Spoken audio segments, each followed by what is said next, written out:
సకలాభీష్టప్రదాయిని సుందరకాండము సరళ సుందరవచనము 35వ సర్గలో 2వ భాగం. అమ్మ సీతమ్మ, రామునకు సుగ్రీవునకు ఈ విధంగా సఖ్యం ఏర్పడింది. నా పేరు హనుమంతుడు. సుగ్రీవుని మంత్రినైన నేను నిన్ను వెతకడానికి రామదూతనే ఇక్కడికొచ్చాను.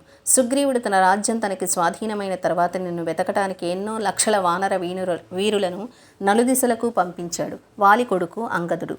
అతను మహాబలవంతుడు, రాజలక్షణాలు కలవాడు. అతను నిన్ను వెతకటానికి 3వ వంతు సైన్యంతో బయలుదేరాడు. నిన్ను వెతకడంలో మేము వింధ్యపర్వతం మీద ఒక గుహలో ప్రవేశించి మళ్ళీ యువతలికి రాలేక ఎన్నో దినాలు అందులోనే ఉండిపోయాం. పెట్టిన గడువు ముగిసిపోవడం వల్ల, మేము వచ్చిన పని కాకపోవడంలా భయభ్రాంతులమై మేము ప్రాయోపవేశానికి ప్రయత్నించాం. మేమందరం ప్రాయోపవేశం చేయడం చూసి అంగదుడు చాలా విచారించాడు. నువ్వు కనపడకపోవడం, తన తండ్రి వాలిని వధించడం, మేము ప్రాయోపవేశానికి సిద్ధపడడం అదంతా చూసి అంగదుడు దుఃఖించాడు. అంతలో మహాపరాక్రమశాలి అయిన పక్షిరాజు ఒకడు అక్కడికొచ్చాడు. అతను జటాయువు సోదరుడు, పేరు సంపాతి. అతను తన తమ్ముని సంగతి అంతా చెప్పమన్నాడు. జనస్థానంలో జరిగిందంతా అంగదుడు చెప్పాడు. అది విని అతను చాలా దుఃఖిస్తూ నువ్వు రావణుని ఇంట ఉన్న సంగతి చెప్పాడు. వెంటనే మేము వింధ్యపర్వతం విడిచి సముద్రం ఒడ్డుకి వచ్చాం. కానీ సముద్రం చూసి మా వాళ్ళందరూ మళ్ళీ దుఃఖించసాగారు. అప్పుడు నేను వారి భయం పోగొట్టి రామడల సముద్రం దాటి లంకలో రాత్రి ప్రవేశించాను. రావణుణ్ణి ఇంతకు ముందే చూశాను. సరే, ఇప్పుడు నిన్ను చూశాను. ఇది నా సంగతి. నేను రాముని దూతను కనుక నిస్సందేహంగా నాతో మాట్లాడు. నేను వాయుపుత్రుణ్ణి, సుగ్రీవుని మంత్రిని. రాముని ఆనతి చొప్పున నీకోసమే వచ్చాను. దానుష్కులందరిలోనూ ఉత్కృష్టుడైన నీ రాముడు కుశలంగా ఉన్నాడు.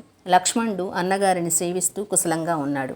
సుగ్రీవుని ఆజ్ఞ చొప్పున నీ రాముని శ్రేయస్సు సాధించడానికి నేనొక్కడే నిన్ను వెతుక్కుంటూ కామరూపినే ఈ దక్షిణ దిక్కుకొచ్చాను.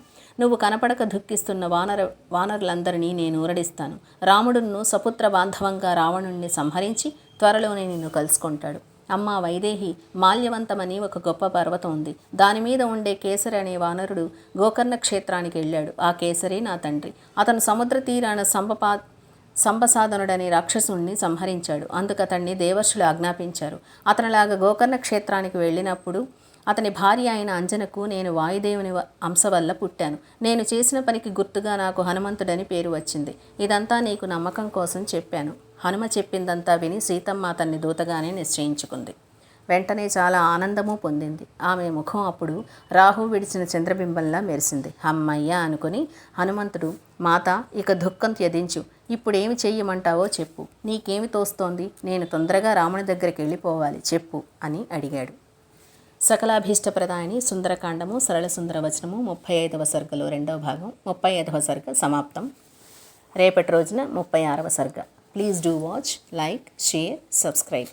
SSVNAGAPRASHE.